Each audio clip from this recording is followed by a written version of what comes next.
भाई जो गुरु वचन पे डट गए, कट गए फंद 84 के। भाई और बहनों, जो रजा सतगुरु रामपाल जी भगवान ने साध संगत के ऊपर बख्शी है, आज पूरे विश्व में, पूरी धरती पर वो रजा किसी अन्य के ऊपर नहीं है। सतगुरु रामपाल जी परमेश्वर जी के करोड़ों की संख्या में फॉलोवर हैं, लेकिन चंद सत्सेवकों को छोड़कर उन करोड़ों के ऊपर वो विशेष रजा मेहर नहीं है जो आप और हमारे ऊपर है। और हमने भी भाई और बहनों परमेश्वर जी की इस अपरंपार मेहर का भरपूर फायदा उठाना है अपने आत्म कल्याण के लिए, मोक्ष प्राप्ति के लिए, क्योंकि कलयुग की बिचली पीढ़ी में ही साध संगतियां परमात्मा शुरू करवाते हैं, क्योंकि ये मोक्ष का प्राइम टाइम है। और इस समय हर प्रकार से आत्मा ने चिंतन मनन विचार मंथन करना पड़ेगा, कहीं हमसे कोई कमी शेष ना रह जाए। गुरुदेव भगवान के प्रति हमारे भाव में, हमारी श्रद्धा में, हमारे समर्पण में, हमारी लगन में, हमारे अटूट विश्वास में किसी प्रकार की कोई कमी ना रह जाए। सतगुरु अपनी तरफ से भी पूरा प्रयास करते हैं इस जीव आत्मा को तृप्त करने के लिए, और अपने दास दासियों को निमित्त बनाकर उनकी भी सेवा लगाते हैं,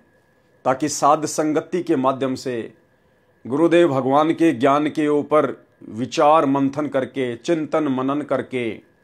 ये जीवात्मा अपने आत्म कल्याण के प्रति किसी निष्कर्ष पर पहुंच सके। और निसंदेह भाई और बहनों, बरवाला कांड 2014 के बाद से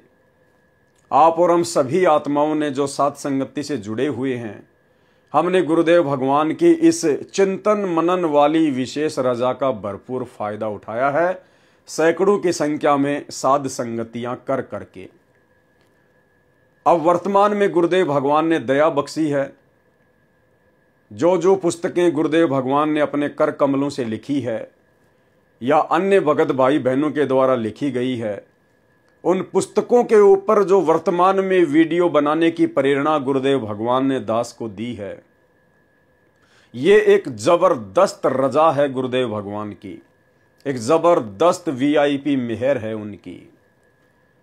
इन पुस्तकों में परमेश्वर ने अध्यात्म से संबंधित वो गूढ़ रहस्य छुपा रखे हैं,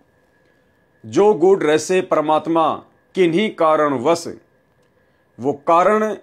चाहे आप और हम जीवों की छोटी बुद्धि को लेकर हो सकता है, जो रहस्य परमात्मा अपने सत्संगों में सार्वजनिक नहीं कर पाए, अब उन तमाम रहस्यों की जानकारी हमारे विश्वास को बढ़ाने के लिए गुरुदेव ने अपनी ही पुस्तकों के ऊपर दास को लाइव आने की जो प्रेरणा की है, और जिस प्रकार से ऑनलाइन साध संगतियां चल रही हैं, लाइव वीडियो बन रहे हैं, भाई बहनों की जो आत्मा है वो गद गद हो रही है। हमारा अटूट विश्वास हमारे गुरुदेव भगवान के चरण कमल में बढ़ता ही जा रहा है, और आज हमें ऐसा प्रतीत हो रहा है, जो शब्द गुरुदेव भगवान अपने सत्संगों में कहा करते थे अपने श्री मुख कमल से, कि यदि मेरे भगत के सामने ब्रह्मा विष्णु महेश भी ज्ञान चर्चा के लिए आ जाए तो उन्हें भी मुंह की खाकर जानी पड़ेगी, उल्टे पांव उन्हें निरुत्तर होकर जाना पड़ेगा। तो भाई और बहनों, उसके लिए सबसे पहली जो बात है, जो जरूरी है, कि सबसे पहले तो हमें परमात्मा की पहचान होनी चाहिए। जब तक हमें भगवान की पहचान नहीं होगी तब तक तो हम भक्ति पर लग ही नहीं सकते। लग गए तो उस विश्वास और दृढ़ता के साथ हम भक्ति कर ही नहीं सकते।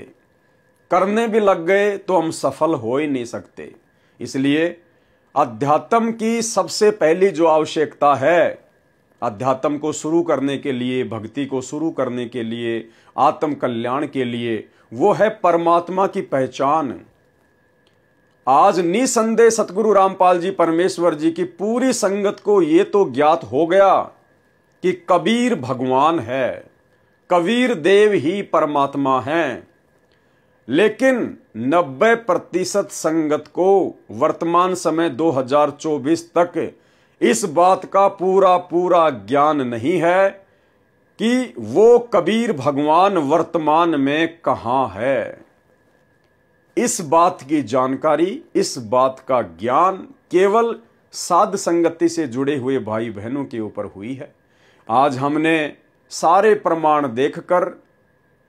हर प्रकार से जांच परख कर हम इस निर्णय पर पहुंच चुके हैं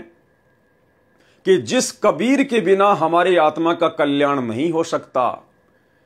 जिस कबीर का साक्षात्कार हुए बिना हम सतलोक नहीं जा सकते, जिस कबीर की शरण में आए बिना हम अध्यात्म की ऊंचाइयों पर नहीं पहुंच सकते, वो कबीर आज धरती पर 8 सितंबर 1951 से गांव धनाना, जिला सोनीपत, हरियाणा, भारतवर्ष की पावन भूमि पे प्रकट है। और उससे बढ़कर हमारा सौभाग्य कि आज हमें उस परमपिता परमेश्वर कबीर जी की, जो कि सतगुरु रामपाल जी के रूप में धरती पर विद्यमान है, प्रकट हैं, प्रत्यक्ष हैं, साकार हैं, आज हमें उनकी शरण प्राप्त। भाई जो गुरु बचन पे डट गे, कट गे फंद 84 के, कट गे फंद 84 के, कट गे फंद 84 के।